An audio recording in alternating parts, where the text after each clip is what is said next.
भन्नाट रेसिपीमध्ये आपलं खूप खूप स्वागत. मी राजश्री कदम. चला तर आज मस्त शेपूची नवीन पद्धतीची भाजी तुम्हाला दाखवणार आहे. ही इतकी अशा पद्धतीने जर तुम्ही बनवून खाल्लात तर सर्वांना आवडेल अशी माझी खात्री आहे. चला तर एक पेंडी बाजारातून आणली होती, तर ती भाजी आतूनच निम्म्याला निम्मी कुजलेली निघाली. त्यामुळं मी त्यातली निवडून अर्धी पेंडी निघाली तेवढी घेतली, स्वच्छ धुवून घेतलेली आहे. कारण हल्ली कसं आहे त्याच्यावर आळी, किडं असतात ना, त्यामुळं पावसाळ्याच्या दिवसात भाज्या बघून खायच्या. पालेच्या पाठीमागे ना अंडी असतात बारीक बारीक किड्यांची, त्यामुळं स्वच्छ धुवायची मिठाच्या पाण्यामध्ये. आता ही कात्रीने कट करून घेऊ. तर मला सवय आहे कात्रीने कट करायची. तुम्हाला जसं सोपं वाटतं त्याप्रमाणे तुम्ही कट करून घ्या. आता ही अशा पद्धतीने कट करून घ्यायची आहे. तोपर्यंत तुमच्याशी गप्पा देखील मारायच्या आहेत मला भरपूर.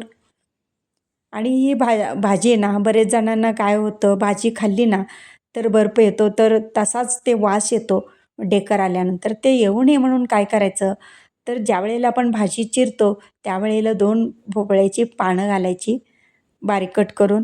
अजिबात ढेकर येत नाही आणि आली तर त्याचा वास येत नाही आहे. आता अशा पद्धतीने अगदी बारीक कट करून घेतलेले पहा. आणि मी याच्यामध्ये काय काय साहित्य वापरणार आहे आता दाखवतेच तुम्हाला, म्हणजे व्हिडिओमध्ये सोडून जाऊ नका. 4 चमचे तेल घालूया कढईमध्ये. आता याच्यामध्ये एक बारीक कट केलेली मिरची घालूया. तिखट आहे मिरची म्हणून एकच वापरली आहे त्याच्यामध्ये.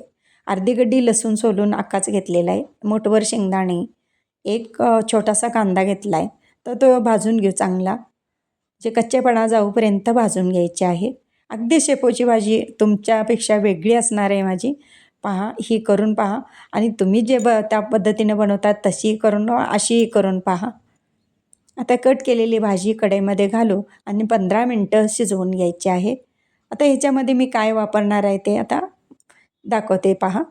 तर मग ह्याच्यामध्ये मुगाची डाळ 2 ते 3 तास भिजवलेली आहे. त्याच्यामध्ये 2 चमचे पाणी आहे. वरून पाणी मी इथं घालणार नाही आहे. आणि तांदूळ पण भिजवून घेतलेले 2 चमचे होईल इतकं. चवीपुरतं मीठ घालूया. आता ही भाजी मिक्स करून घेऊ. झाकण न ठेवताच शिजवून घ्यायची आहे. कारण मी एकतरी लोखंडाची कढई वापरलेली आहे आणि वरती झाकण ठेवून शिजवलात तर भाजी, तर ती काय होते, भाजी काळी पडते. आणि जास्त ही भाज्या शिजवायच्या नाही आहेत, त्यातला अंश जातो म्हणून अगदी थोडीशी शिजली म्हटले की बंद करायचा गॅस. म्हणजे जास्त कच्चीही नाही आणि जास्त अशी गिर पण करायची नाही आहे. तर ही शिजलेली आहे. भिजवल्यामुळे डाळसुद्धा छान शिजली गेलेली आहे त्यातली. तांदूळ आणि डाळ छान शिजली गेलेली आहे. आता तयार आहे ही भाजी खाण्यासाठी. काढून घेऊ.